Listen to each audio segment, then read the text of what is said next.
Okay, great. So we're live. So let me welcome you all to the 2020 edition of the World Trade Forum. My name is Bernard Hoekman. I direct a program here on global economics at the Robert Schuman Center for Advanced Studies at the European University Institute. And together with the World Trade Institute, we organize the World Trade Forum on an annual basis. It rotates between Bern and Florence. It was supposed to be in Florence this year, and unfortunately, because of the COVID-19 pandemic, we are forced to do it all online. But next year it will be in Florence, we hope, and I hope to see many of you physically here in Florence next year. So the World Trade Forum was conceived as an annual conference which brings together practitioners, people who actually do trade policy, and people who think and study trade policy, academics, people in think tanks, policy research institutes. And it was really intended to be a bridge between the real world and academia so that academics can figure out what people in the policy world are worried about and thinking about, and vice versa, that the academic researchers can actually have an opportunity to present their research to the policy-making audience. So it's policy focused. It's not a whole lot of theory. When we conceived the program last year, nobody knew COVID was heading our way. The focus of the program was essentially on kind of what was happening in 2019, which was kind of the rise of geopolitical tensions, the US-China trade war, all of the stresses that have been put on the World Trade Organization. Now, of course, we're in a different world in the sense that we have COVID-19. So the program has been adjusted. There will be quite a bit of discussion on what the implications are of what we've observed for the global trading system in terms of the reactions that governments have had, the extent to which there is international cooperation. And I think there's quite a bit of learning that can be done in terms of taking away lessons from what we've seen in the last 6 months or so for kind of assessing the state of the multilateral trading system. Just a brief word on the program. So part of the program involves sessions that are in the morning, European time. Other sessions are in afternoon, European time, and those were very much intended to allow participation by people who are based physically in the Americas and people who are based in the Asia Pacific region. And you'll see we have speakers from those regions depending on whether you tune in the morning or in the afternoon. All of the sessions are being recorded, and partly that's because right now all of our participants in the Americas are still asleep. So we will welcome those in the afternoon. I would like to then end on a thank you note. Usually we do this at the end. This will not happen this time around. So I'd really like to thank everybody who was involved at the EUI and at the World Trade Institute in making this happen. In particular, Monique Cavallari, who has been in touch with many of the speakers, Matteo Fiorini, who has really helped kind of put the program together, and Martina Popova, who has also played a major role in making this happen. A final word on our donors to thank. We would like to thank in particular the European Commission, because a lot of the work that is going to be presented here today and tomorrow is associated with the Horizon 2020 framework project called Respect. And you'll hear quite a bit, I think, about Respect from some of the speakers. I'd also like to thank the Bertelsmann Stiftung for supporting the forum. They would prefer to be here in the flesh, but they will also be participating in on the online bits. So let me now turn it over to Joe Francois, who is my counterpart at the World Trade Institute. Okay, thank you. Hi, I'm Joe Francois. I'm the managing director of the World Trade Institute, which is the other half of the organizing body for this event. Actually, Bernard did a very good job covering what we'll be doing over the next 2 days. The topics that we focused on last year will remain with us when COVID's gone. The challenges to the system are still there, and the purpose of the forum is to confront these things. Basically, I want to reiterate the thank yous to the people who made this possible. This has been a weird year, right? We've all gone from seeing people and old friends physically at events to doing all this virtually. At the WTI end, we've got Christian Steiger, Margaret Fetter, Sophia Thompson, also Paola too. So our communications team and the IT team as well deserve a thank you for making this possible. It turns out that professors are not as technically savvy as we like to think. And we found numerous ways in which to mess up and learn with Zoom over the past 6 months. And hopefully these 2 days go smoother than some of the other things that we've done over the past in those months. But again, we should all thank the IT people for making this possible. I look forward to the next 2 days. And I think what we do now is we sort of segue into the first session. So Manfred takes over and Bernard and I kind of disappear into the background. And we'll see you guys later. So thank you.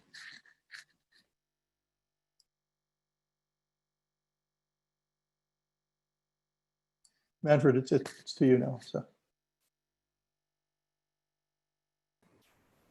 You have to unmute, Manfred.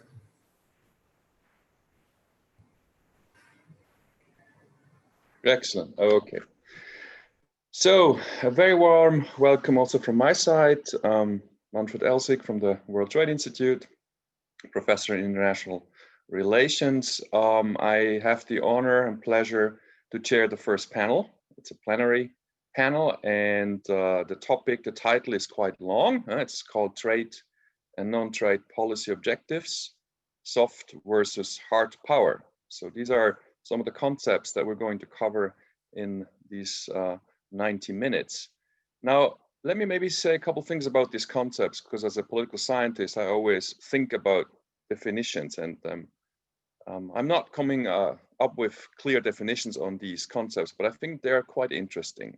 The one is the distinction between trade and non-trade policy objectives or non-trade issues. And I think it also shows a little bit, I think, how difficult it has been for the global trading system to embrace so-called non-trade issues, because they are really separated from trade issues. So one would assume there are narrow, clear trade issues, and all the rest is actually not trade, but it's non-trade. But one could also think of many of these categories as trade-related or trade-related issues. And I think it's interesting to think a little bit about which of these topics are actually trade or non-trade. So think about gender as a topic. Is this really a non-trade topic as such? So I think there's a lot here to think about in terms of who was actually involved in the conceptualizations and definitions of these concepts.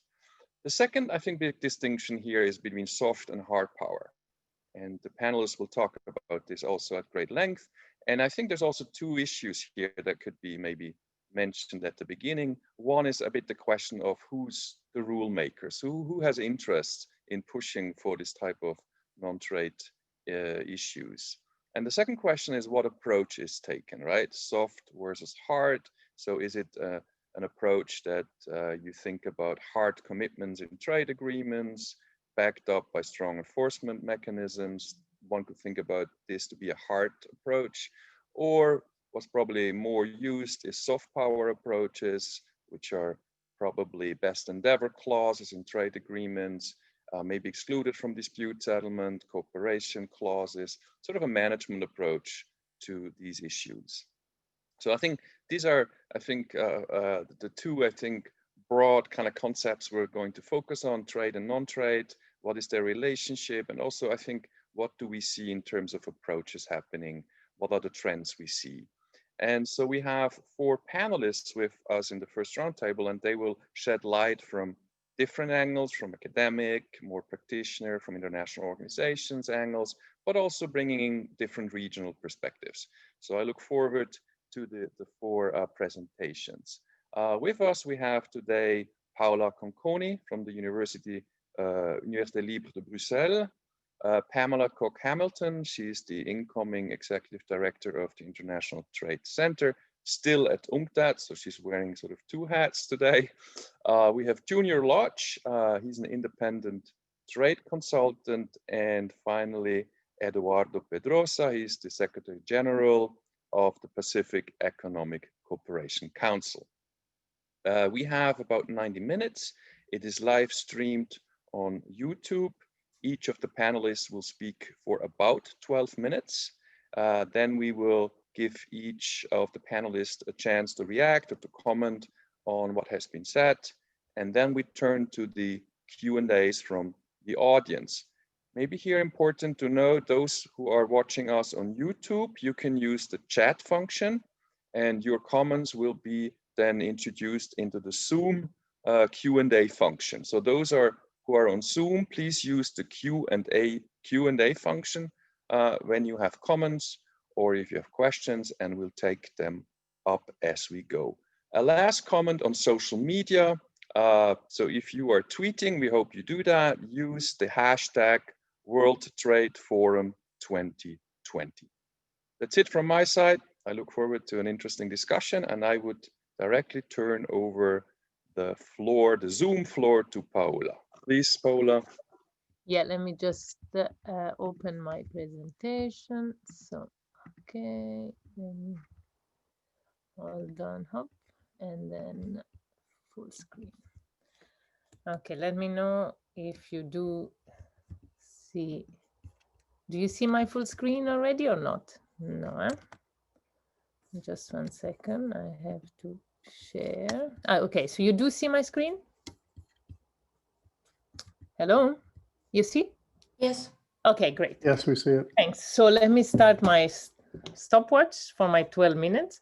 So I'm going to present a project that is joined with 3 other people that are part of this RESPECT grant that Bernard was talking about on trade policy and non-trade policy objectives. And these are Christina, who was one of my postdocs here at ECARES, and Ingo and Mattia at Sussex. And it, the heart of the project is really whether the EU, to what extent, first of all, the EU uses trade policy to achieve non-trade policy objectives, and to what extent also these policies can actually be used to efficiently or to incentivize trading partners to do a better job at these various objectives. So what we do, first of all, one of the key things to point out is that the EU is a big player in world trade, and it has been argued, and André Sapir has argued for a long time, that it uses its key role in trade policy to achieve, as an instrument of trade policy objective, to achieve various non-trade policy objectives. This idea that non-trade policy objectives should drive EU trade policy is actually in the treaties themselves. So in Article 21 of the Treaty of Lisbon, for example, it is stated that whenever acting in the international scene, the EU shall be guided by its key principle of democracy, the rule of law, human rights, fundamental freedom. So there are many instances in the treaties where there's a reference to non-trade policy objective whenever the EU acts internationally, including in its, of course, trade policy. And then recently, when you look at the von der Leyen Commission statement, this idea that trade policies should be guided by non-trade policy objective and used to achieve such objectives has been emphasized. And this has been pushed by the European Parliament and civil society. So what we do in this paper is, first of all, document the coverage of non-trade policy objective in the 2 key trade policy instruments of the EU, that is its trade agreements on one hand, and its generalized system of preference programs. And then in the second part of the paper, we examine to what extent these trade policy tools can be used as a carrot and stick mechanism to promote NTPOs in the trading partners. So when it comes to trade agreements, the EU has many agreements, 42 currently in force, either fully or provisionally, and some of which are deeper association agreements. So as you'll see, association agreements are really different in their coverage of NTPOs. So we're going to discuss that in the next few slides. But there's a diversity of agreements, and of course these also, some of them are very recent, including the EU-Japan or EU-Singapore, and then some are much older. So they've been, this is a process of increasing, the increasing number of regional trade agreements on one hand, and the increase in debt is a process that has been documented by many other studies before us. What not many people have looked at is the extent to which these trade agreements that the EU has negotiated cover non-trade policy objectives. So what we do in our paper is to, as I said, document the extent to which these objectives are covered using a score, the legalization score that has been put together or compiled by Lechner as part of the DESTA project at the WTI. And these legalization scores should be seen as really capturing coverage rather than enforceability of provisions. So this should be kept in mind. What we are describing is whether EU puts provisions related to non-trade policy objectives in its trade agreements, but not whether these provisions are actually enforceable. So based on this legalization score of Lechner, we can distinguish two types of NTPOs, what we call the political NTPOs, which include civil and political rights and security issues, and the more economic NTPOs, which I would argue are more trade related, going back to the discussion earlier. And these are labor, NTPOs related to labor standards, economic and social rights on one hand, and environmental standards, environmental regulations on the other. If you look at the agreements over time, there's been clearly an increase in the coverage of NTPOs over time, with more recent agreements, particularly those that have been ratified after the Lisbon Treaty, being deeper or having a much higher legalization score. There is also a big heterogeneity across agreements when it comes to association agreements and non-association agreements. In particular, what we notice is that association agreements, mostly those with neighboring countries in Eastern Europe, but not only, also in the Balkans and in some of the Mediterranean countries, have higher legalization scores in terms of the political NTPOs, the civil and political rights and security matters. As you can see here, the scores are higher than non-AEAs. So non-association agreements, like the agreements with larger trading partners like Canada or Japan. Paola, just a second. Your slides, I think we don't see your slides.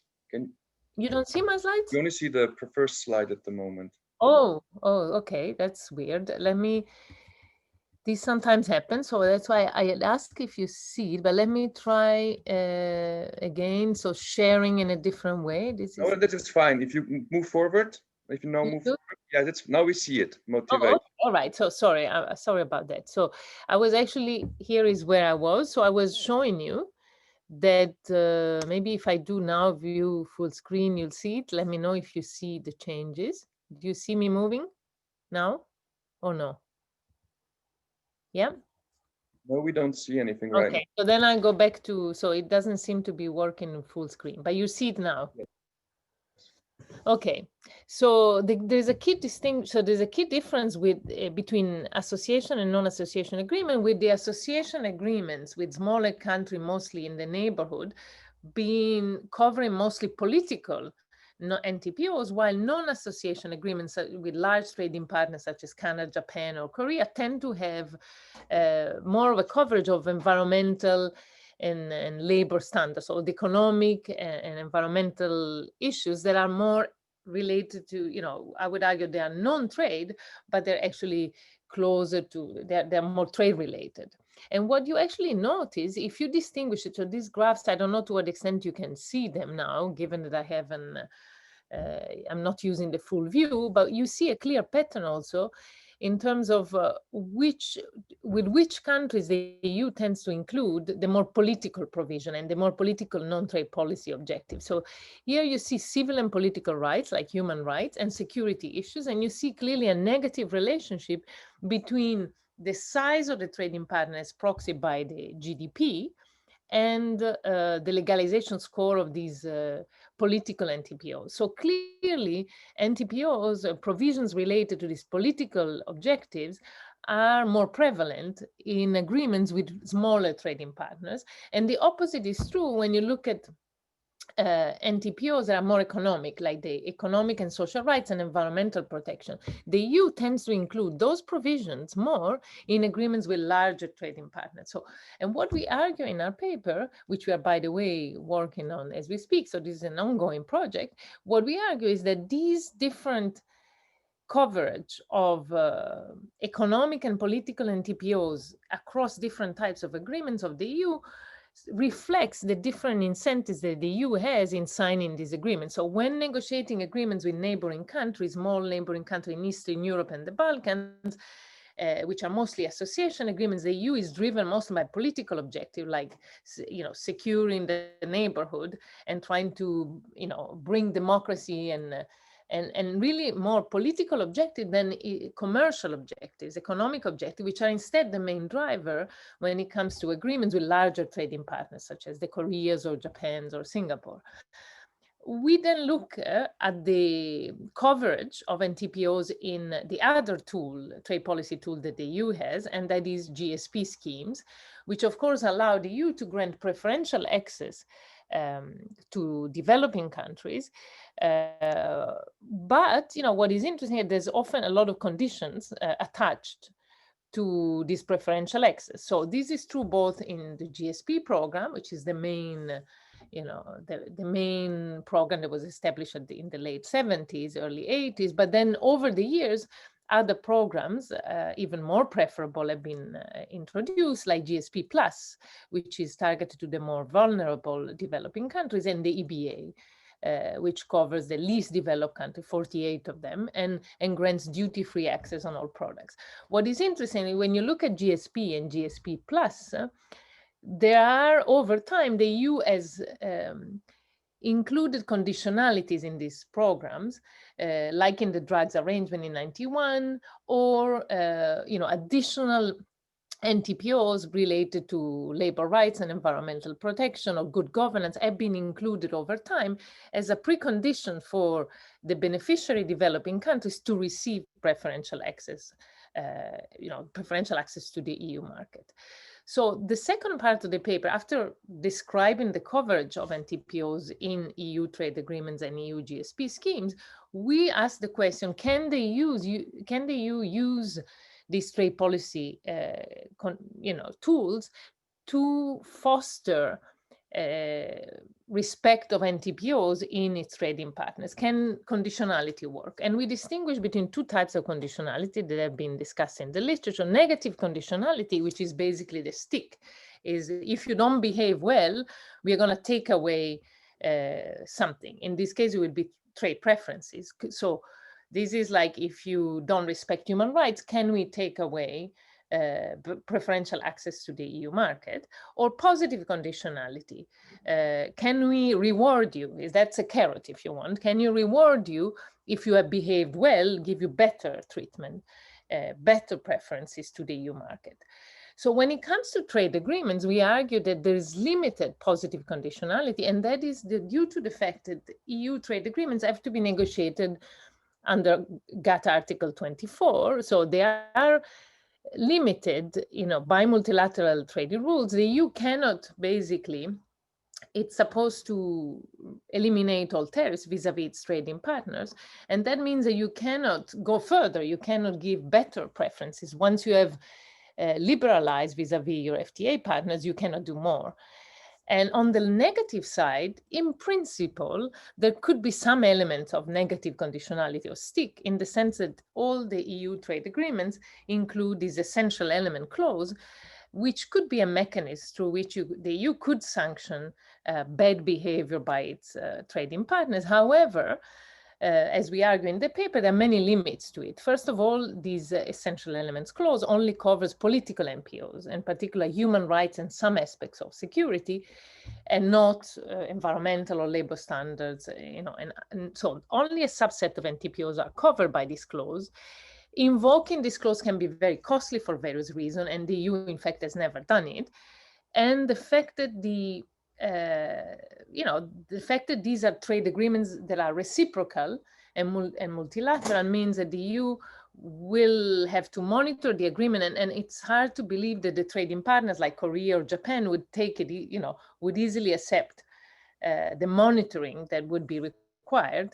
And finally, we had long discussion with Petros Mavroidis and other trade lawyers about whether, if the EU were to use the essential elements clause, in case of a violation, say human rights, whether this could be challenged or would be considered GATT WTO, WTO compatible, in particular, whether it would be consistent with Article 24 or could be challenged in a dispute. So this is not to say that the EU cannot use at all trade agreements to foster NTPOs. What we are arguing is that what is hard for the EU to do is to use trade preferences, preferential access to its market via trade agreements to foster NTPOs. What the EU can do, however, is to use other policies that are often included in trade agreements and in particular in association agreements to foster NTPOs, such as financial transfers, which are a big part of association agreements, in particular with Western Balkans and Eastern European neighbors, where you see that there are these financial packages which are supposed to reward countries that, for example, undertake important reforms of good, promote good governance and democracy. And on the other hand, there is also the prospect of EU membership for a subset of these association members. So something that can be the best carrot that you can use is if you behave well and promote democracy, etc., then you have a chance of becoming part of the club.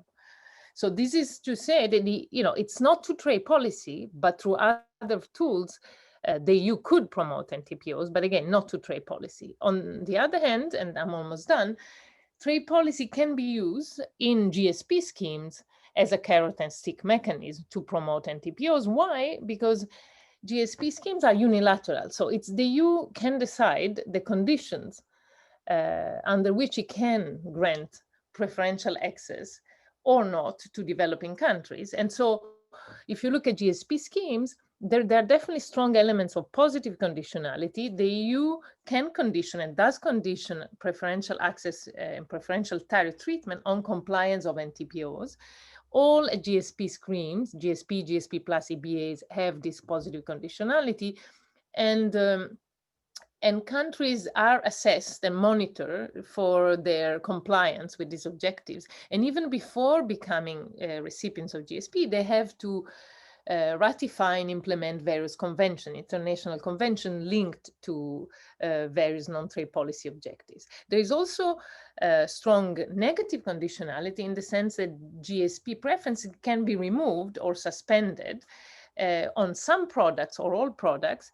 And there have been cases of violations, for example, Sri Lanka, Myanmar, Cambodia, just to mention a few, by developing countries that have led to these countries being suspended or removed, withdrawn from EU GSP programs. So these countries have misbehaved, and the EU can say, well, you haven't done, you haven't behaved well on these non-trade policy objectives, like you have, there's been blatant human rights violation, we can remove your, you no longer get preferential tariff treatment, you go back to MFN, or we can decide what tariff to apply to you.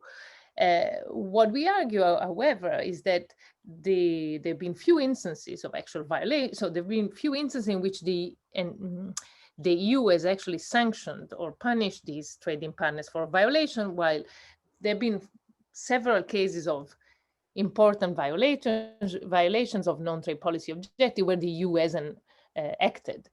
And these maybe lead to the fact that punishing the trading partners can actually be costly for the EU, particularly if you're thinking about the large developing country like the Indias, Pakistan, or let alone China, where you could be concerned about retaliation or about the cost of sourcing inputs from these countries. So just to conclude, these are the main points that we make in this paper. So first of all, we document the two goals of this paper is to document the extent to which non-trade policy objectives are included in EU trade agreement and GSP programs, and then to examine the extent to which these tools can be used to promote NTPOs.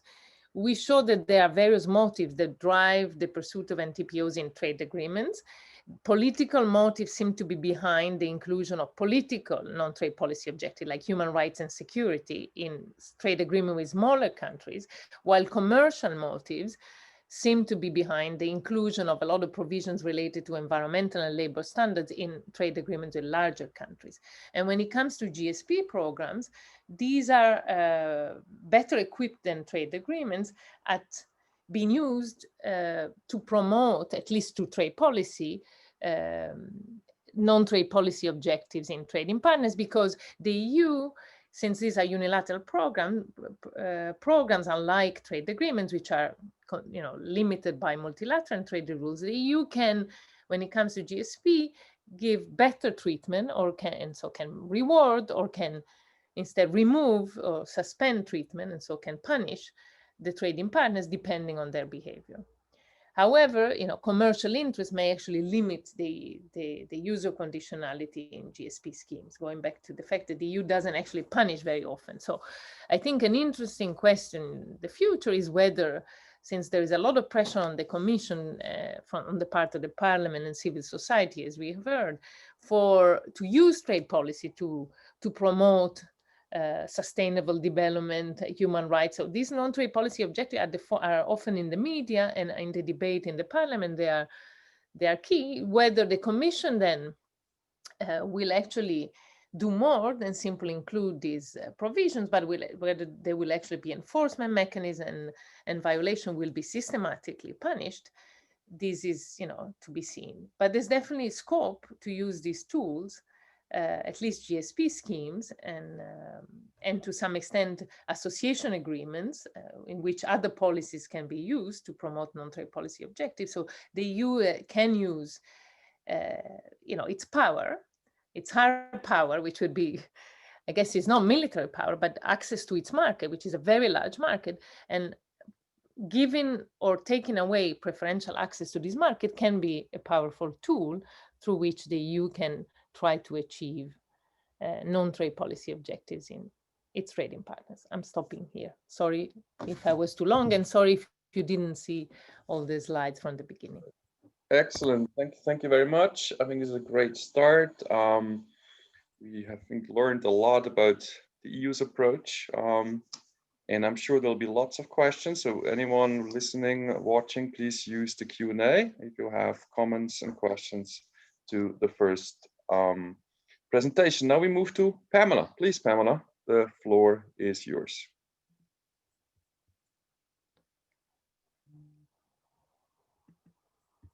Okay, thanks very much, Manfred, and thank you all for inviting me to be part of this forum. I think it's an interesting question and a very important one, given the context within which we're operating now, which is, of course, a COVID environment and what will happen in a post-COVID reality. I think 2020 has shown us more than anything else that global problems will require global solutions, and that getting to these solutions requires a global partnership. But part of the problem, and it continues today, and I think it became even more clear in the onset of the COVID-19 crisis, was that power imbalances are real, and that those power imbalances affect both in the context of soft and hard power. We saw the export restrictions that were imposed immediately. We saw the differential in access for developing versus developed countries. Some countries, restricted the export of ventilators, which of course immediately affected those developing countries who do not make ventilators. And so there were a myriad of issues that were carried out. So let me first of all start with my definition of what soft power is, since, we can all define it as we feel, but essentially in a very Caribbean context, soft power is getting others to do what they otherwise would not, which is essentially the essence of soft power as it relates to the multilateral trading system. And, how do we determine which agents have access to this soft power in order to use to advance their policy objectives?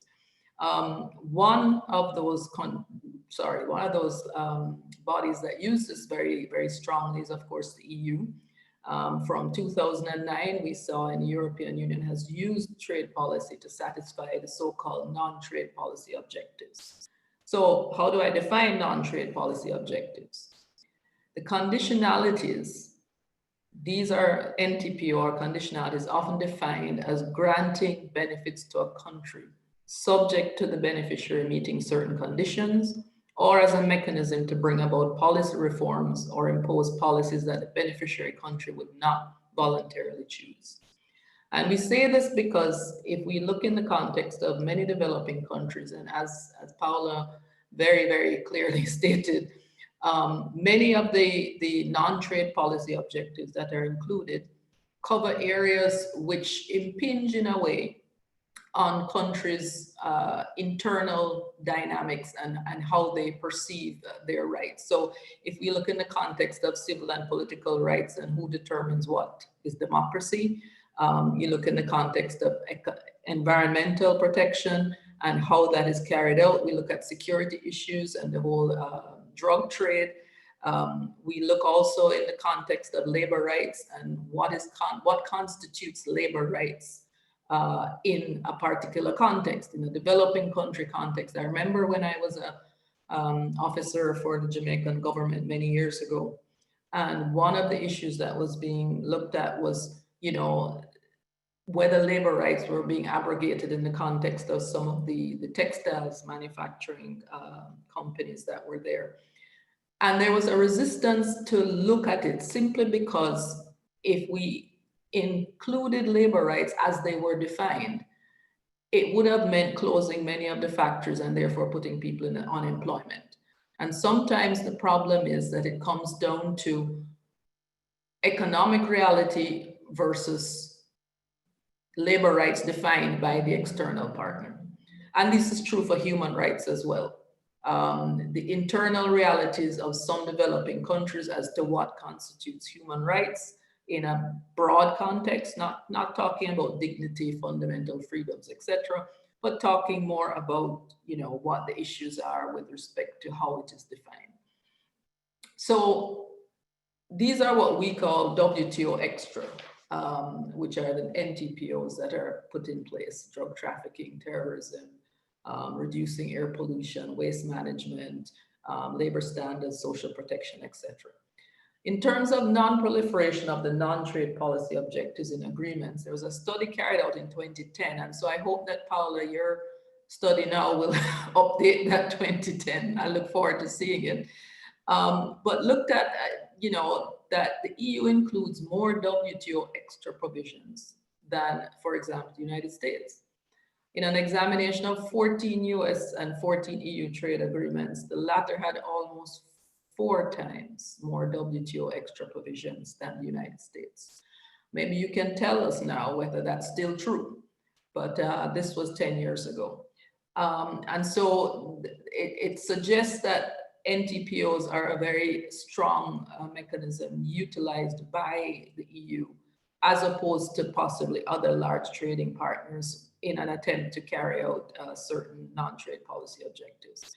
So let's look at the so-called new generation FTAs between the last one just signed in August, came into force in August, between the EU and Vietnam. And of course, for Vietnam, the tariff elimination will benefit key export industries, including, of course, labor-intensive manufacturing of smartphones, electronic products, textiles, footwear, etc. Labor standards were central to the near decade-long negotiations. So consequently, the EU has said that the trade agreement with Vietnam includes a strong, legally binding commitment to fundamental human and labor rights and environmental protection. So it's not only included in the overarching preamble, it's also included in a separate chapter. On the merits of this, and I think Paola also referred to this, that the EU has utilized it as a kind of touchstone. So Ursula von der Leyen basically touted it as saying the recent agreement helped secure historic labor rights for millions of workers in the country, and they will continue as the EU to believe in open and fair trade across the world, not as an end in itself, but as a way to deliver prosperity at home and promote our values and standards. And therein lies the rub, but I'll come back to that because the issue of values and standards is always a very subjective one. And sometimes I think many developing countries feel that this is utilized for those who are less powerful, but not necessarily utilized for those who carry out, let's put it this way, lower values and standards, but the enforceability is different, and therefore for small developing countries, it's easy to put in place, but for those who are larger, it may not necessarily work. So let's look at, what I've tried to do also is look at the questions with respect to what Bernard or Manfred had put. What are developing countries' views? What are the views of policymakers and citizens? How do SMEs see it? Does it work? And is it a problem in negotiating agreements? So I'll try to look at all of that. Just looking at the Vietnam issue again, 97% of all the businesses in the country are now asking the question, how do we comply with these commitments? And the need for assistance to benefit from the opportunities created, which continues to be the perennial problem. When we signed, and I'm sure Junior will get to this since he was part of the negotiating team for the EU CARIFORUM EPA, so I won't get into that. But the power dynamic is always one where we sign on to certain things, but then when you look at whether this SMEs can actually utilize it, it then becomes almost an empty agreement, at least on the side of the country that is not able to take advantage. So first of all, let me look at the view of policymakers and citizens. There's a broad agreement that NTPOs are within the right of the EU to introduce, and they are allowed under WTO GATT Article 20 for various reasons: protect human, animal, or plant life, and also looking at conservation of exhaustible resources, etc. However, Article 20 also establishes that trade measures should not be applied in a manner which would constitute a means of arbitrary or unjustifiable discrimination between countries where the same conditions prevail, or a disguised restriction to international trade. So if we look at the WTO extra issues, many policymakers, of course, recognize and agree to the value of these civil, social, and security issues, and countries often have their own framework and laws in place. The point is, however, their interpretation and application. For example, what constitutes democracy is relative, and although human rights should be universal, we know that in some instances there are different local interpretations of a rights-based approach to trade agreements. Some policymakers, and I know this is true of the Caribbean and many of the less endowed developing countries, is that the extra conditionalities included, the non-trade policy objectives, create a heavier burden, because not only are you negotiating trade, you know, all the tariff lines, all the intellectual property rights, all the trade objectives, you also now have to add in the issues relating to labor rights, which then of course brings in other internal political issues, looking at environmental rights. How do you determine, you know, what's the trade-off for which environmental provision that you're going to allow in an agreement? So these matters sometimes, of course, mostly have not been, let's put it this way, enforced in hard terms. But the fact that they actually exist creates a negotiating burden for many of the policymakers. And capacity is a huge issue. I know it is true for the Caribbean, I know it's true for Africa. So when we're negotiating as unequals, not in the sense of intellectual capacity, but in the sense of actual capacity across the board, then it creates its own set of inequities. On the views of the SMEs, of course, the hope is when any region or country is negotiating an agreement, there is the expectation and the objective is for the small and medium-sized enterprises as well as the big companies to gain.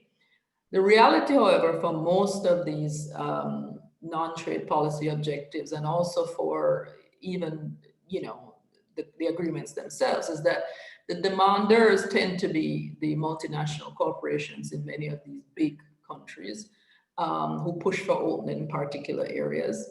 And usually the SMEs have very little say in the commitments made by their governments.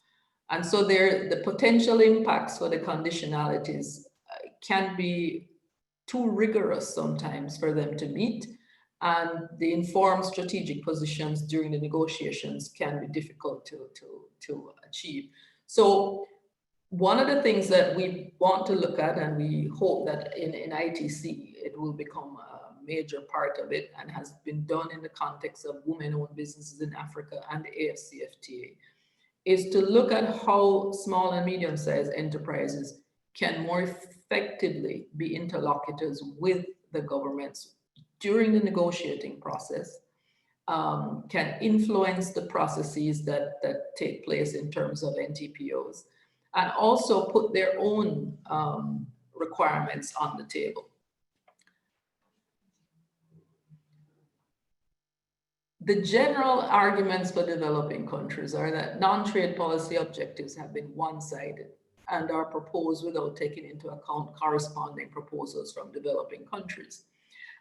So if you look through the 20-year history of developing and developing countries trade pacts, there's an argument that a more balanced inclusion of these non-trade policy objectives of interest to developing countries could include, for example, firstly, a commitment by the EU to address illicit financial flows, a UN-AU high-level panel on illicit financial flows has estimated that over 50 billion is lost to Africa every year, which would, of course, have poverty in Africa by 2030 if we could stop that. The parties recognize the importance of cooperation, of course, the best endeavors clause in the EU EAC EPA, but it means nothing. So what are the practical things that can be done to actually achieve this objective? So also a commitment to actively support the return of proceeds, again, through these corrupt measures. I think only 2.2% of the proceeds of crime are seized, and this was in 2019. And even a smaller percentage, 1.1%, is actually confiscated, meaning very little is returned to victim populations. And I'd like to just add here, because I'm from the Caribbean, the issue of tax avoidance jurisdictions and the blacklisting that takes place. And when that blacklisting takes place, it completely compromises the ability of small states to engage in the international trading arena. But the same blacklisting is not done in the context of illicit financial flows. Why is that? Why is it that there's a choice as to which areas are blacklisted and which countries? And you know, at any rate, we can discuss that anon. The third issue is looking at Pamela, maybe 1 or 2 more minutes. Sure, 2 more minutes, sorry. Sorry, I got into it. The third issue is looking at the green, the transfer of technology. If we want to go into greening and so on, can we look at transferring technology to make this happen? How do we make this work? And how do we ensure that while we agree to environmental protection and so on, that there's the capacity to actually fulfill it? The last issue I look at is gender equality and women's economic empowerment. We have actively sought to follow up on that, and that is something that needs to be done as well. So let me. You disappeared. Oh, sorry, did I disappear? Sorry. Sorry. Yes, so let me just stop. Effective aid for trade, that's my last thing. We need to have that included in any NTPO kind of soft power agreement. So I'll stop there, thanks. Sorry for going over. Excellent, thanks a lot. I just use quickly my power as a chair to make a short commercial for data. If anyone is looking for the content of trade agreements data, including environment and many other non-trade issues, we have this website called www.designoftradeagreements.org. There's lots of data there. There are publications by colleagues such as also Lisa Lechner, who was mentioned from the University of Innsbruck, Karolina Milevich, and also from Jean-Frédéric Morin, who has done environmental clauses. And we're going to update the database very, very soon. So please stay tuned. And if you have questions, please contact us. With this small commercial, I turn over to Junior. Please, the floor is yours. All right, thank you very much, and good morning, everyone. I want to talk about Caribbean-EU trade relations in the context of soft power. But I think it's also important to begin with just mapping, let's say, a number of atmospheric issues. And the first is that obviously this confluence of a global pandemic, the threat to the multilateral trading system, the rise of economic jingoism, erosion of the rule of law, they have created a new vernacular. So we see now the emergence of concepts such as vulnerability, even protection, resilience. These are things that we are not yet fully sure in terms of how they will play out with respect to the future of the multilateral trading systems. You will know that one of the responses or contemplated responses to COVID-19 and the need for strengthened security of basic medical supplies has been the suggestion that pharmaceutical supplies should be listed almost in the same category as defense, in the sense of making sure that, for example, with respect to procurement rules, they are suspended in order to treat with the need to have those supplies protected. So we are in an environment where there is a new vocabulary, but more importantly, a new level of uncertainty that is testing most of us in terms of our understanding of trade. The second context is that, of course, the European Union has always been what is called a norm entrepreneur. It has always been predicated on the promotion of values. And these values in particular are about governance, all facets of governance. So whether it is the rule of law, democracy,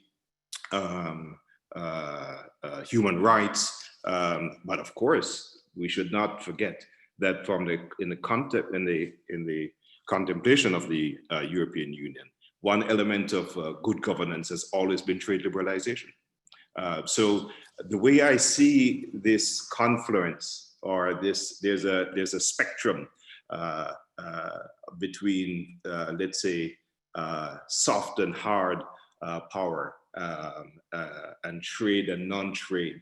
It's a spectrum, and the challenge that the European Union, like most global international trade and development partners, is how to find a balance between the promotion of its values, but at the same time, the protection of its hardcore commercial interests. And I think that tension has given new expression in a context where Europe itself is changing, where we see the rise of authoritarianism, reduced respect for rule of law, even within EU member states. But at the same time, the global environment is changing, where, for example, Europe has finally recognized that Africa is not only a problem, but also a huge commercial opportunity, and so has finally resigned from this near Calvinist, sorry Bernard, notion or view of Africa as, we're doing you a favor because you are poor, and now recognizing that its European economic security and economic interests are also promoted by having strengthened economic ties with Africa. And of course, part of that is response to what is happening in the global trading system, whereby we now are seeing huge tension, not only between China and the United States, but also, of course, with the European Union being forced to respond. So that's the kind of context in which I see this kind of discussion. And in terms of values, those European values have been extended from this, let's say, traditional basket of, let's say, narrow governance issues to, of course, dealing with broader issues such as gender equality, promotion of regional integration, European Union being, of course, the most advanced regional integration construct. And that has always been a part of its, let's say, philosophy of spreading the gospel of regional integration. So that's a context, and especially from the European standpoint. In terms of the Caribbean, we are a bit of a contradiction, as most of us are. Because we are small economies, small states, we naturally subscribe to multilateralism. We embrace it. And in fact, it's in a way almost like manifested in this panel itself, where we're two Jamaicans on a panel of 4. That's in a way almost typical of the Caribbean, that we punch above our weight globally. Now, but at the same time, of course, we are rather hesitant, if not reluctant, to subscribe to international rules. And that's why most of the non-trade measures that we have in our trade agreements, of which there are few, they tend to be best endeavor clauses.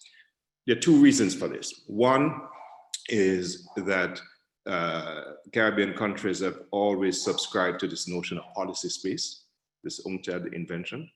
But at the same time, they also recognize, and I think this is something that Pam alluded to, the weight, the cost of compliance. And I think that this is something that we cannot get away from.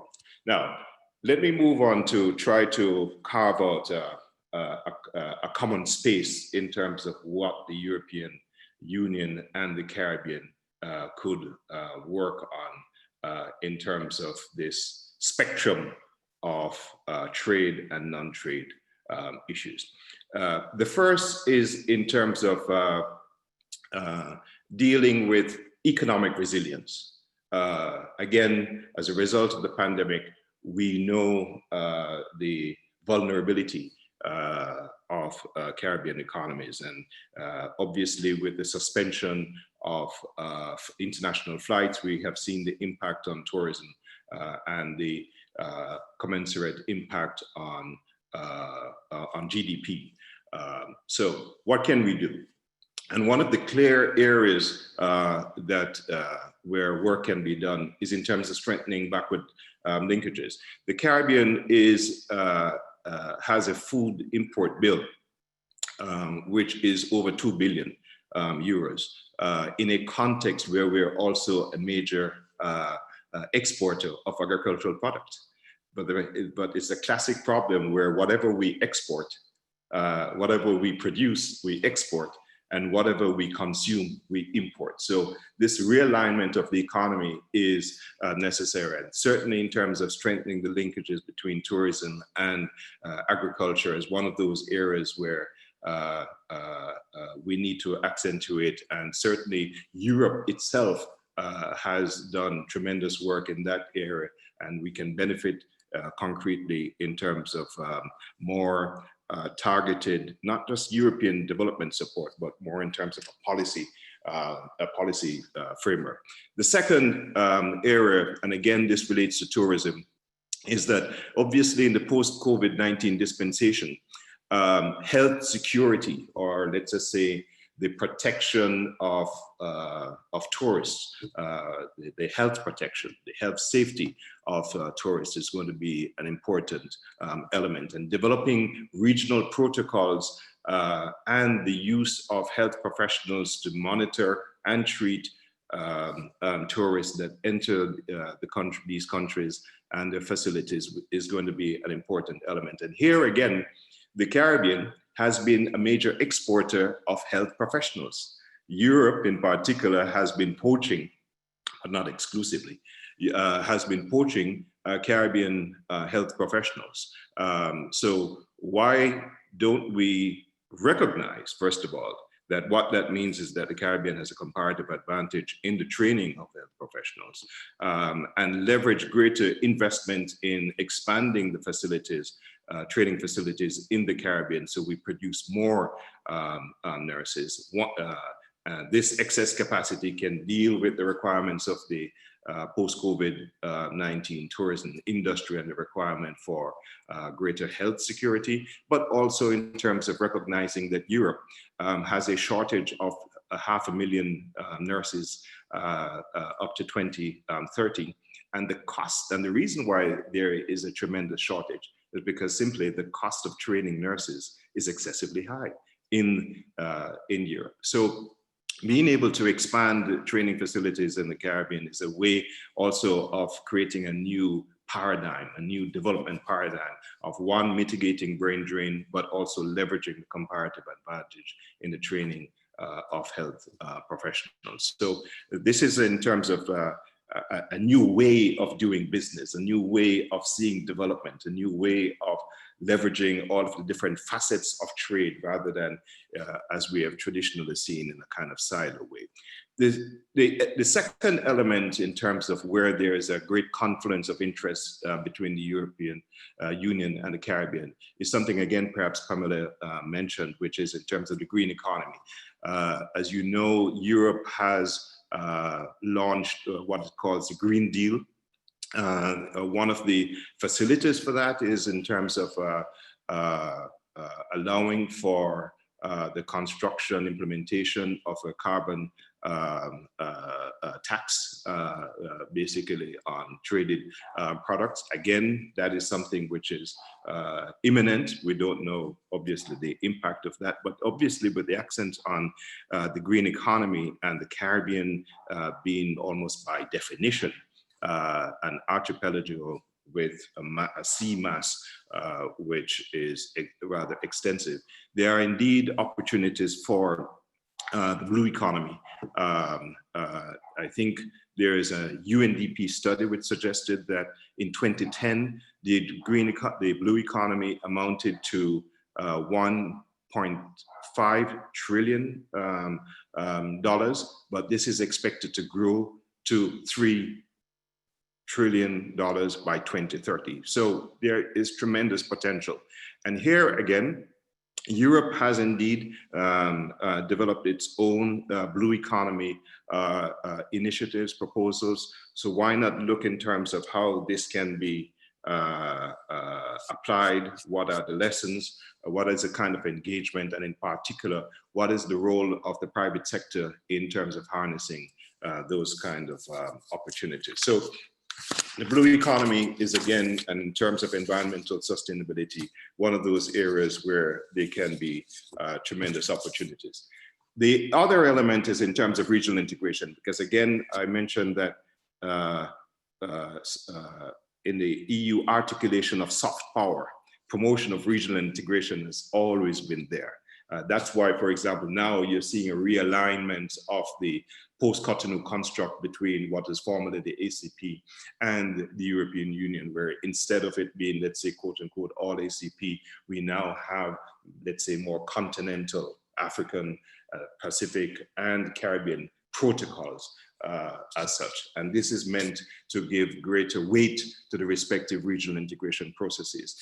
The challenge has been in previous dispensations, whereby Europe, precisely because it's a non-entrepreneur, its embrace of regional integration is almost fixed, meaning it likes the more bureaucratic, administrative-driven, comprehensive approach of regional integration, and thereby does not truly contemplate, imagine other forms of regional integration or even other forms of regional cooperation. And in fact, I'm in this, on that score, I'm interested to hear of Eduardo's experience in the Pacific, because again, when you look at what is happening in the Pacific Alliance, which is not like the European Union. It doesn't even aspire to be a customs union.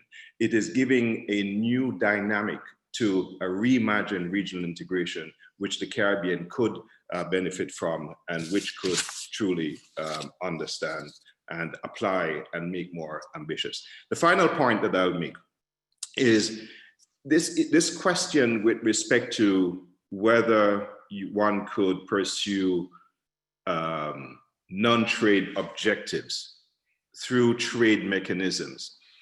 In a sense, it's a kind of moot one, in the sense that, in my view,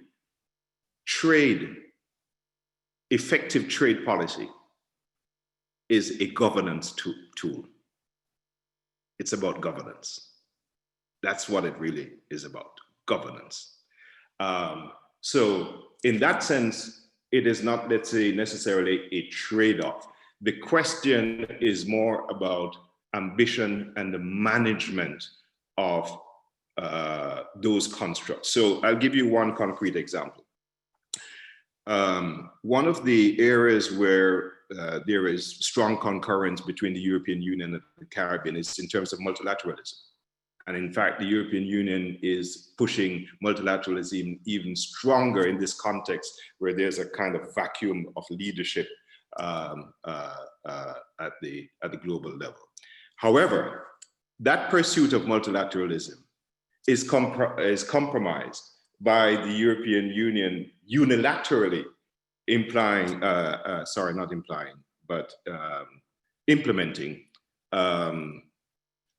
blacklisting of countries under the context of an OECD agreement. Now, the OECD, as you know, is a rich man's club. We're not there as yet as the Caribbean, and therefore we are being forced to apply rules which we have not subscribed to, which we have not established. But more importantly, the European Union is doing this in an extrajudicial manner, and therefore the Caribbean's embrace of multilateralism is challenged in that kind of context. So it is not the concept as such, it is how it is managed. The final example that I will cite is in terms of the TFA. I've said this often. One more minute, Junior. Yeah, one more minute. Final example is in terms of the Trade Facilitation Agreement.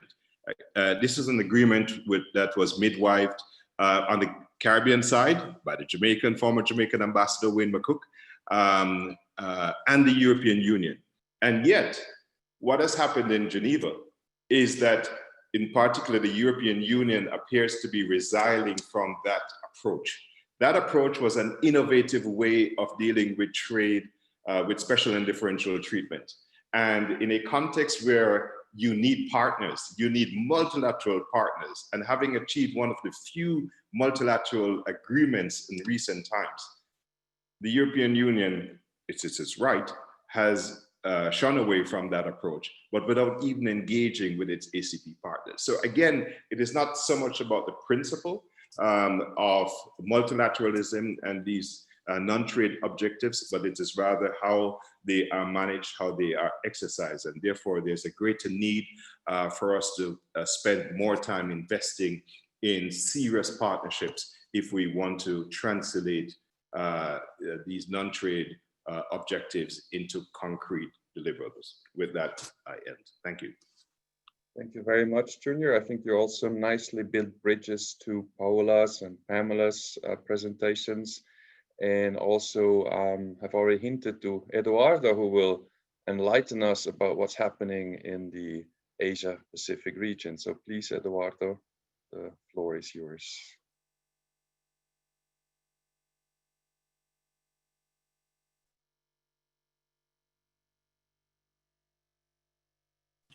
Oh, thank you.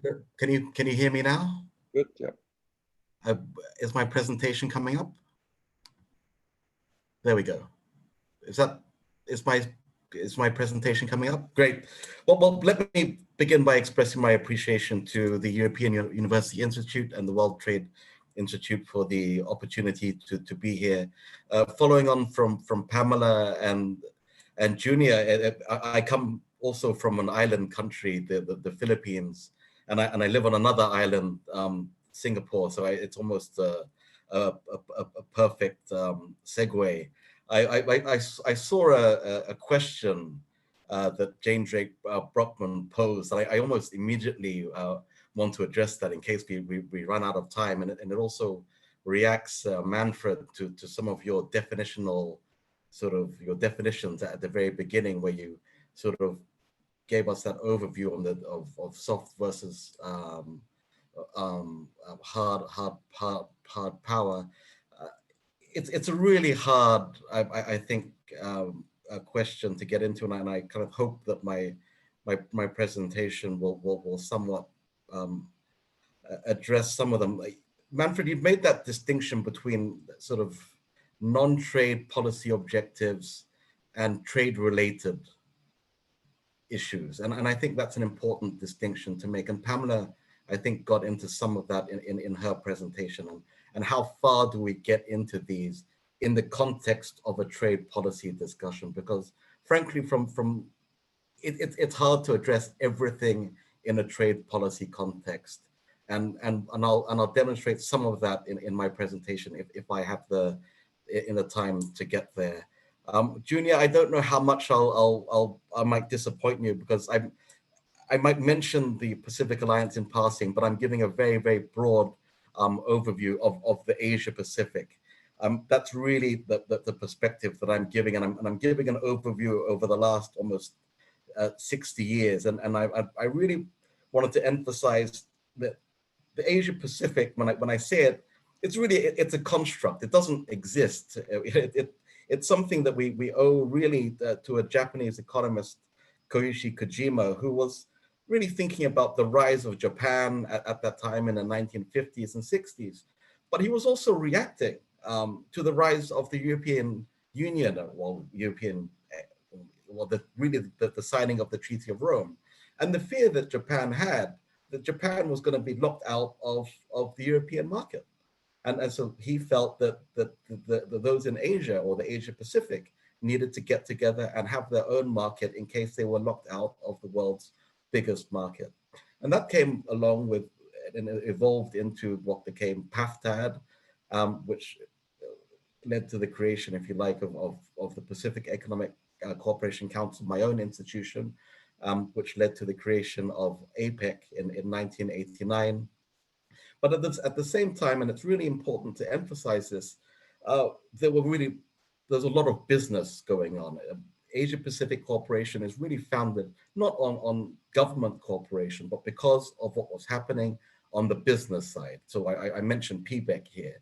It was business integration that was driving economic cooperation in the Asia Pacific at that time. So I've got a little chart here. So on this side, you see where I've already mentioned Kojima's PAFTA side. Now his idea was for Pacific Asia Pacific trade area. It didn't happen.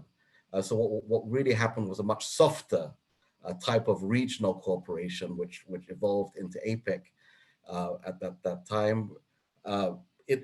Eventually, what came out, one of the ideas that grew out of APEC was this concept of the Trans-Pacific Partnership, launched in 2005, that grew into the CPTPP. I don't want to say the full acronym. Now people are talking in terms of an FTAP, a free trade area of the Asia Pacific, almost a full circle back to the Kojima idea. I do want to talk about ASEAN a little bit, which was formed in 1967. Just to focus on the trade concept, there are a lot of ASEAN +1 sort of trade agreements, and now we're almost there with the Regional Comprehensive Economic Partnership that was launched in 2011. The FTAP concept, if it actually happens, is supposed to bring together the CPTPP and the eventual RCEP, and that some people argue could be the sort of eventual APEC, but I would sort of like to say that APEC is much more than FTAP. Sort of APEC's value proposition really is about providing a platform for leaders, ministers, senior officials, and stakeholders to work together on forward-looking issues. It's about norms based on openness, voluntarism, consensus building, and unilateral action. And its modus operandi is based on dialogue and collective action and collective promotion of best practice. It's very much on the regional cooperation side, the soft power, Manfred, I think, is as you defined it. Harder agreements come out of that in sometimes like the TPP, but APEC as an organization really is focused more on these softer agreements. Now, I put that up there because APEC's been very much focused on the Bogor goals, which of free and open trade in the Asia Pacific, those by 2020. It is 2020, so it's focused on its future vision this year. Part of the work that we're doing, we did last year, in fact, was to undertake a survey of what that future vision might be. I don't want to dwell on this slide. Time is limited. This wasn't a public opinion survey. It's a survey of opinion shapers, if you like. This just shows you the geographic distribution of respondents to that survey. It covers the North America, Northeast Asia, Oceania, South America, and Southeast Asia. This is the response to a specific question on what should be the priority issues for Asia Pacific free trade agreements and a possible free trade area of the Asia Pacific. It's a little bit hard to see, but this list was developed looking at chapters in existing regional free trade areas, free trade agreements. We developed weighted scores using respondents' answers. Now, what was very interesting for me, if you look at it, is that it was the WTO plus issues, or the new issues that came top of the list: electronic commerce, trade in services, investment, digital trade, and so on. Some of the issues that we've been asked to highlight in this panel are there: environment's there, labor's there, and trade and genders at the bottom of the list.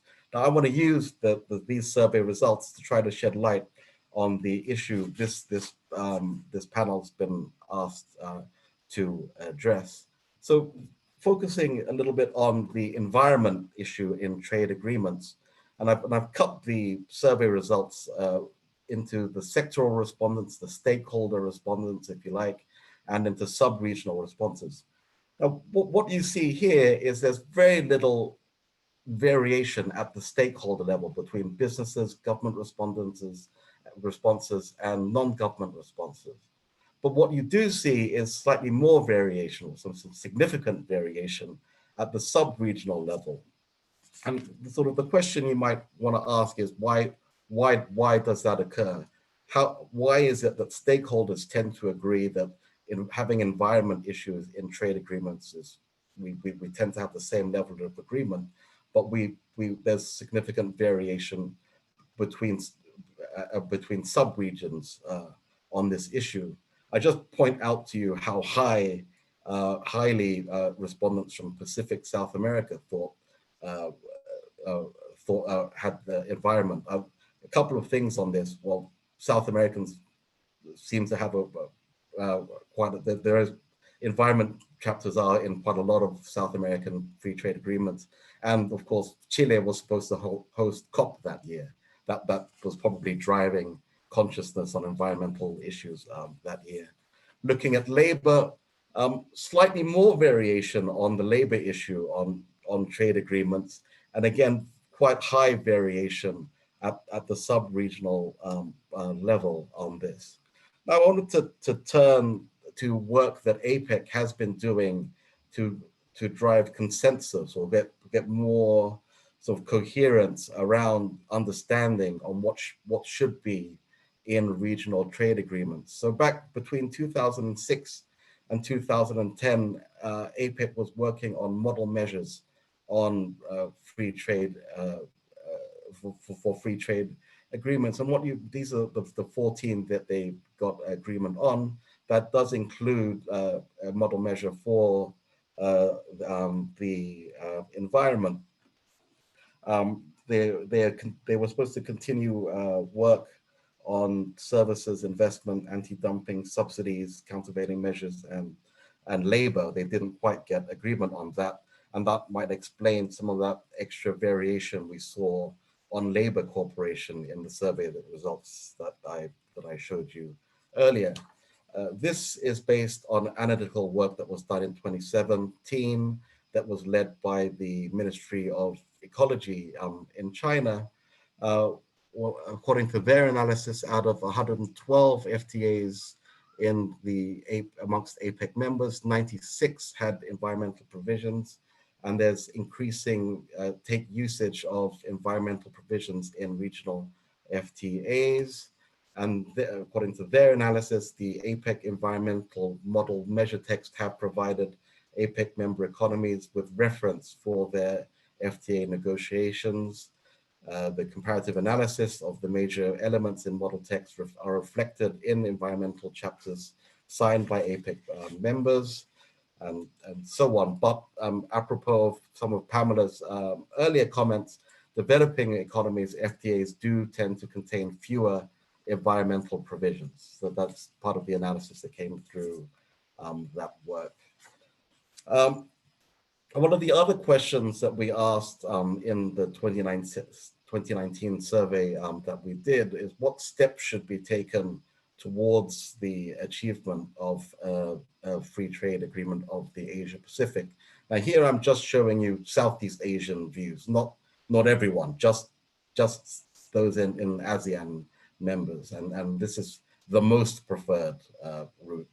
Only 20% of those in ASEAN picked the expansion of the CPTPP, 28 picked the completion of the ongoing RCEP and its expansion to include all APEC members. Only 19 picked the launch of a standalone set of negotiations, but 31 thought that the best way to achieve an eventual FTAP would be the eventual convergence in terms of coverage, level of liberalization of all of the existing FTAs, including the ASEAN +1, the CPTPP, and the RCEP. Now, I show this to you because my conclusion in this is there isn't sort of disagreement, if you like, or anathema towards issues or trade-related issues like the environment and labor, but it takes time, I think, to get there. So my sort of conclusion here is that, especially amongst the developing Asia-Pacific economies, is that it takes significant capacity building to get to those sort of labor and environmental standards in trade agreements like the CPTPP. So when we ask the question about the future of regional cooperation in the Asia Pacific, what did people think was critical? Was it high quality trade agreements? Was it structural reform and so on? By far, the most important continued to be the foundational aspect of Asia-Pacific cooperation. It's robust dialogue and effective cooperation amongst member economies. It's the soft power aspect, if you like. Diving into high-quality agreements where there are asymmetric relationships, where you try and foist standards that economies simply aren't ready for, probably isn't the best way to achieve what are probably laudable objectives like improved environment.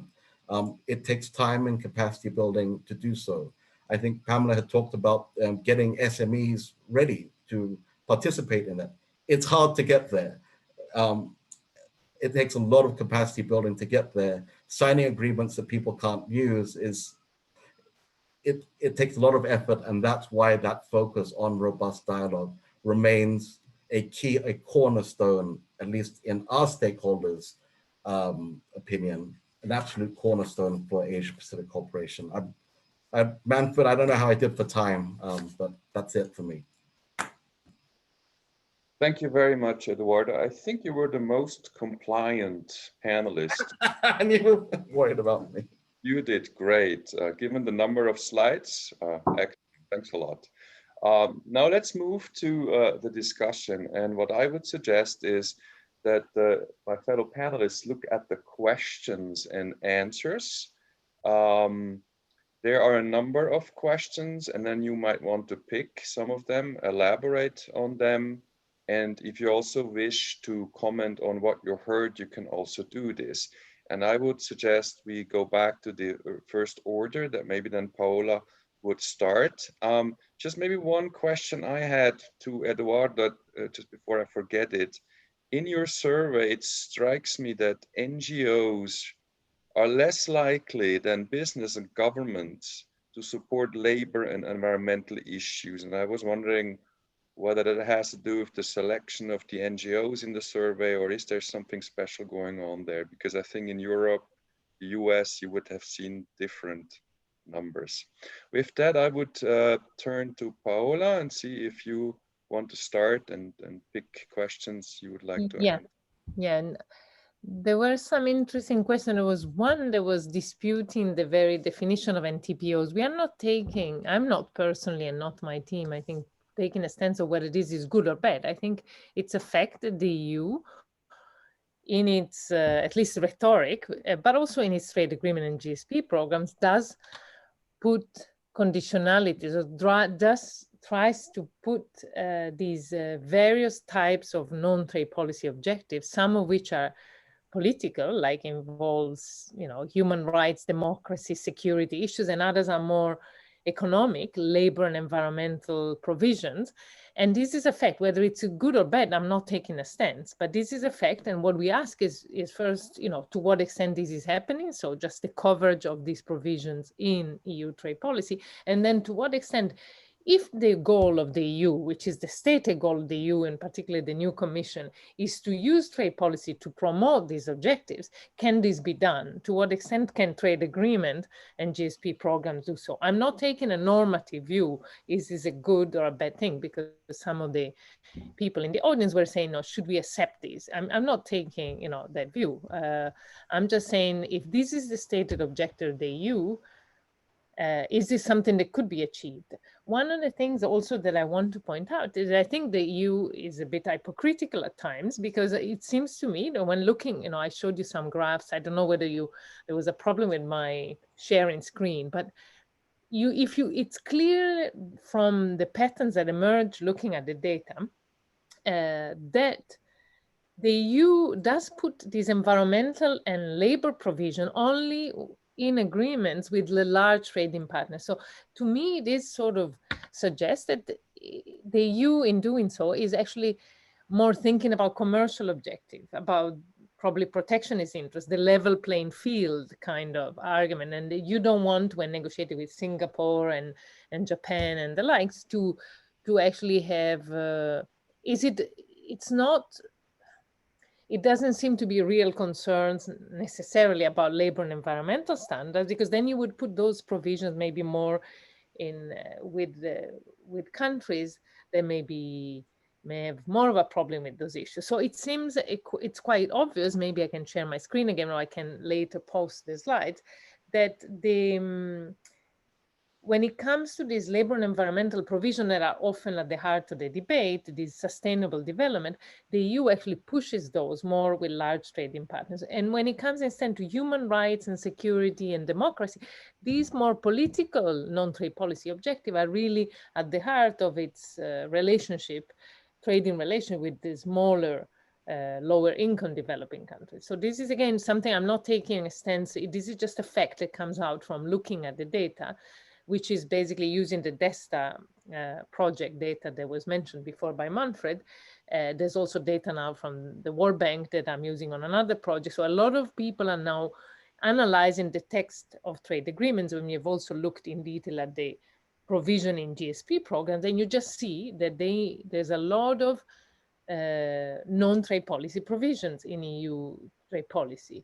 There was a comment about EU versus US. Indeed, there was a study by Andrei Sapir, Petros Mavroidis, and Korn 10 years ago, showing that the EU includes many more WTO-X provisions than the US. One of the points that was made in the study, however, was that the EU as a lot of legal inflation. That is, a lot of these provisions are actually not enforceable. And I want to point out again that what we were not looking at is enforceability. Some of the limits of these new measures that are coming out, from various, these new measures of debt is that it's very hard. So they may look at the coverage of provision, but I think it's harder to measure enforceability.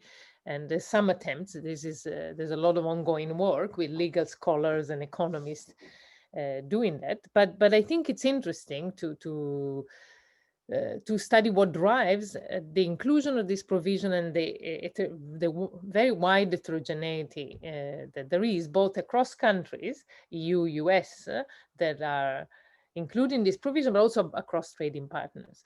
And if I have time later, I can discuss about lobbying. I'm doing a big project, actually several papers on lobbying, because somebody was mentioning multinational, actually one of the other panelists. And I'm actually with various co-authors, including In-Song Kim from MIT, we are putting together a big project looking at how multinationals actually are shaping the provisions that are included, some key provision on intellectual property, investment, and other, issues that are actually included in trade agreements. But this is not what I meant to talk today. But if you are interested, we can go into that. So I'll stop here. Excellent, thanks a lot. Let's turn over to Pamela. Thanks, Manfred. Actually, I kind of read with amusement the comment about whether we actually consider, the non-trade. And I agree with them. The acronyms are really annoying. When I first got back to Geneva 2 years ago, I thought I would die because the acronyms just kill you. Nobody, they just pour them out, So anyway, so the non-trade policy objectives. What I want to say is that there's no value judgment being made with respect to whether we like them or we don't like them, or whether they should exist or they don't exist. I think the truth is they have existed for centuries. This is not new. We've just given it a new name. We've called it something else. But if you look at international trade over the centuries, there have always been non-trade policy objectives included in any kind of trade engagement. If we want to go back as far as slavery, or we want to move forward to other issues with respect to how the US engaged with Central America, or how, these have always been included to one extent or another. So it's not a question of whether we think it's acceptable, it's just a question that it is. And therefore, how do we address it and how do we deal with it is the question that I want to deal with. How do we create a balance which says that, okay, you want this particular non-trade objective, we also want, as developing countries, this particular non-trade objective, whether it is transfer of technology, which was supposed to be for decades in various agreements, which hasn't really occurred. How about increasing the commodity value chain in commodity-dependent developing countries so that they can actually gain from what they're exporting? So there are all kinds of mechanisms. It's creating that balance that I think is important, and how do we create more equity? One second question was, are there more effective policy instruments that the EU could use? I think the EU has frankly been one of the best partners in terms of providing aid. That's the truth. I mean, it's still the largest provider of aid for trade and technical cooperation for the Caribbean and many other regions. So that's one thing, but it's not just financial. How do we look at issues, for example, in terms of, as I said, the transfer of technology for the greening of the economy? How do we move forward on other issues like, ensuring that climate change does not, impact in a way which will be more deleterious for us than for them? So there are other issues that we want to look at, and how do we create the balance? But, we could go on like this forever. I just wanted to make those 2 points. Thanks. Thank you very much. We turn over to Junior, and I also saw, I think there was a specific question from Peter van den Bossche. Yes, thank you very much. Let me try and address the professor's concern, which is that the special and differential provisions of the trade facilitation agreement, they provide for various flexibilities in terms of implementation. So you have Section A, which is in terms of immediate compliance, section B, which is time bound within, let's say, 3 to 5 years. And then you have section C, where perhaps one could argue that that is the real innovation of the trade facilitation agreement, because it dispenses with this traditional notion of flexibility being a function of time, where it says the developing country partner in consultation, and this is key, in consultation with trade capacity building partners will determine or indicate when they are in a position to comply with a specific provision. So that's the real innovation, in my view, with respect to the articulation of special and differential treatment of the trade facilitation agreement. The sense one gets from the European Union is that they have now resiled from that approach, because there's a fear, and I can't say that I have looked recently at the data to look at compliance reports to the Committee on Trade Facilitation, but the concern that the European Union has had is that this provision, this flexibility, is being used by a number of developing countries, and in particular those, let's say, that are more well endowed, if that's not a contradiction in terms, to shield themselves from adopting stringent commitments. And therefore, I think that they would like to see a tightening of that. I think that that is quite legitimate in terms of making sure that a provision which was negotiated in good faith is not abused. My concern, however, is with how that concern, that doubt, that fear has been expressed, meaning that it has just been, as it were, a policy determination by the European Union and its fellow midwife in delivering this new trade agreement has been reduced to simply listening to the European Union saying, we don't want this. So the point that I'm trying to make is about effective engagement, and that first of all, this issue with respect to the seeming well-endowed flexibilities of sections C can be addressed. One could perhaps put a time limit on this, but it is more in terms of the engagement as such. Let me just say one other word, and picking up on something that Pamela raised, which is that, in a sense, what we have seen is a heart of a contradiction between, let's say, trade and development partners. I think that there is, certainly from the European perspective, or looking at the European perspective, I don't think that there is any doubt, in my view, in terms of the ambition to be an effective development partner. But we're also seeing the limits of the weight of commercial interest relative to the propagation of values. I'll give you one example. There had been strong suggestion and indications that the implementation of the EU-Mercosur agreement has resulted in deforestation of the Amazons, precisely because soybean production and exports are being rapidly increased. Now, this is the European Union that, of course, would want to accentuate its green values. So again, this is the kind of challenge that is inherent in having a value proponent, a value entrepreneur, a norm exporter, where it is always going to, because it's so high on that perch, it will always be subject to these kind of criticisms. And of course, the challenge is in terms of getting it right, that balance right. Sorry. Thank you. Thank you, Junior, and Eduardo.